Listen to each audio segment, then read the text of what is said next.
Hello, friends. This is Dave Hurwitz, executive editor at ClassicsToday.com, here with random reviews from the Overflow room.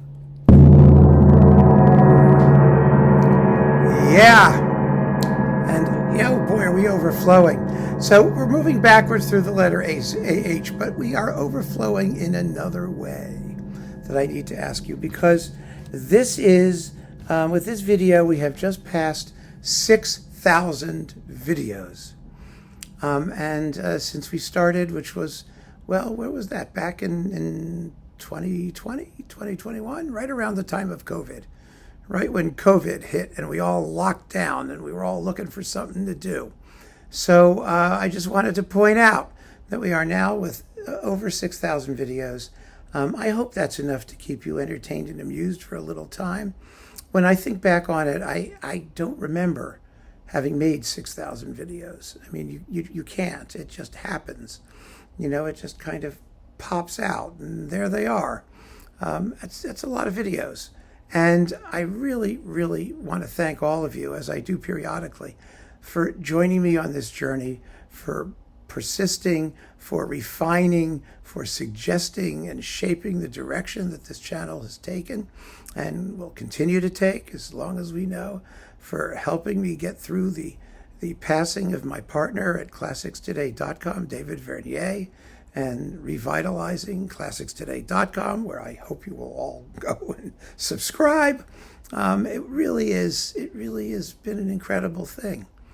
You know, I was asked when I did my, you remember there was a piece a year or so ago about me in the New Yorker magazine. And one of the things that I was asked by David Denby, the extraordinarily kind and interesting critic who did the interview and wrote the piece, he said, who is your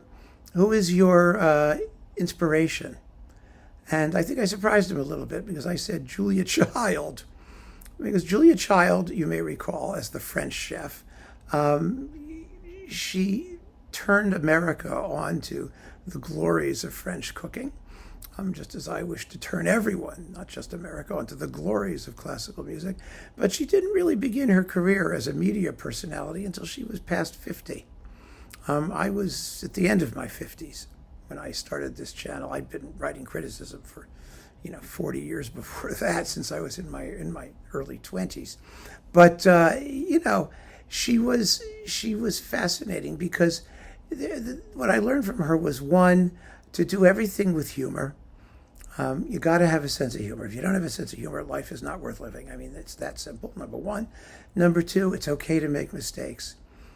She would be, carrying a turkey, and she'd drop it on the floor and she'd scrape it up and she'd go, don't worry, and wash it off. No one will know, or she'd be making, scrambled eggs or some sort of an omelet. And she said, you have to have the courage of your conviction. And she'd go flop like this, and it would go all over the place. And she said, you see, I didn't have the courage of my convictions. And she'd put it all back in the pan.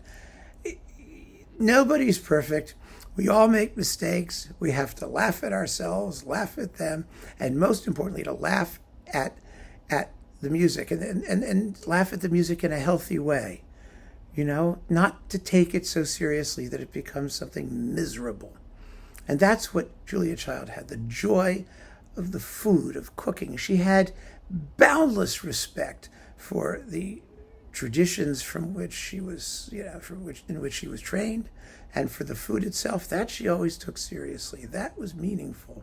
But how you got there, with maximum fun and lightness, and I hope I've been able to reproduce at least some of that quality on this channel, because I just think it's the one thing we can't do without. If it's going to be a chore, what's the point, really? So thank you all so much for joining me on this journey of 6,000 plus videos. This is probably 6,001 or something like that, but for our sake, it's the 6,000th. And we're at Lou Harrison as we go backwards through the letter H. Yeah, and boy, have I got a pile of Lou Harrison, so let's get to it quickly. We have the Orchestra of the International String Congress with Roy Harris. I said Lou Harrison. I'm talking about Roy Harris.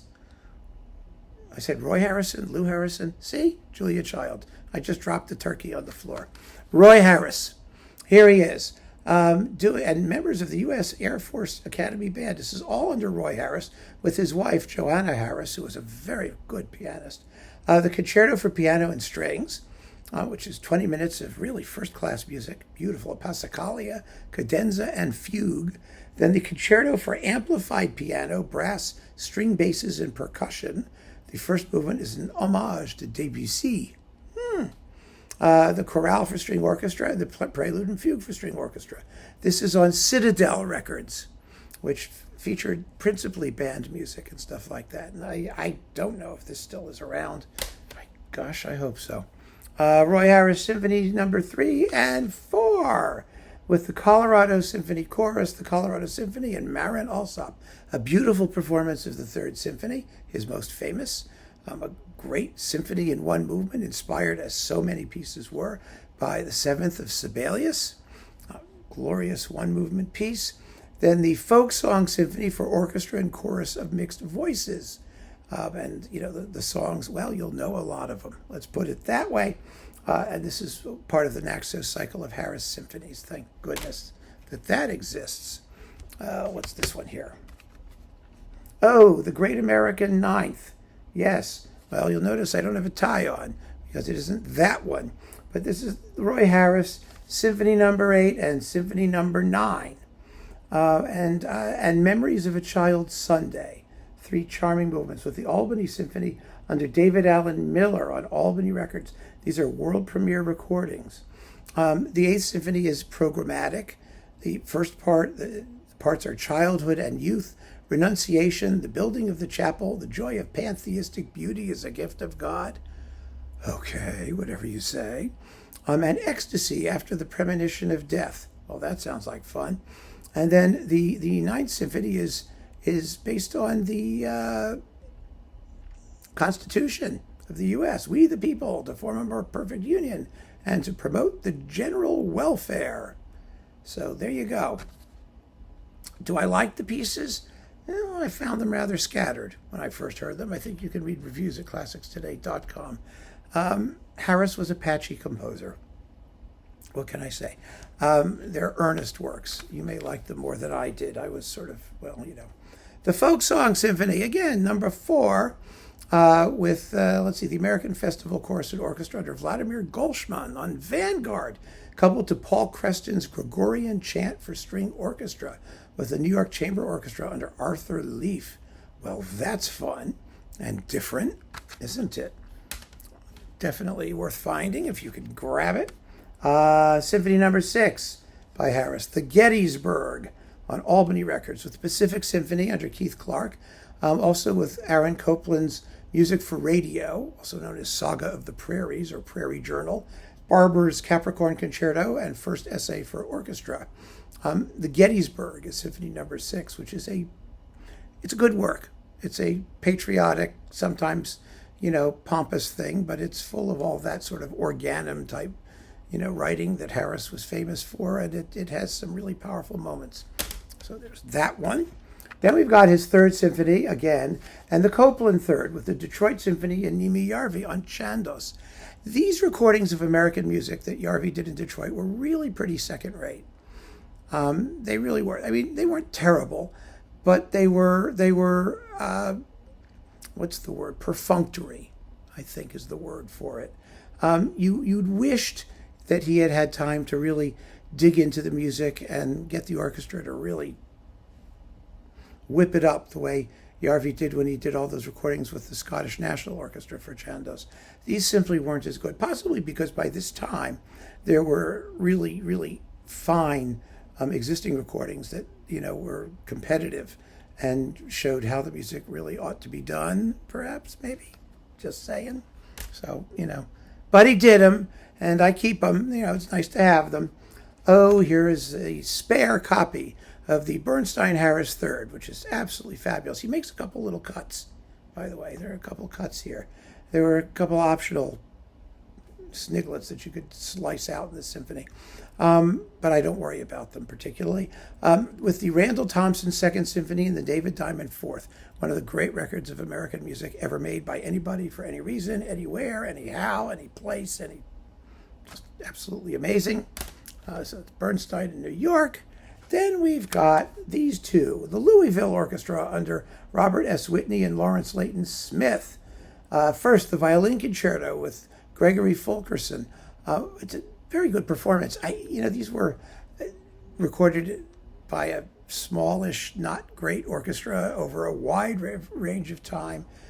Some of these things are mono, some of them are stereo. These were recorded between 1960, 65, and 85. By 85, they'd gotten much better. We've got Kentucky Spring, an attractive tone poem from 1949.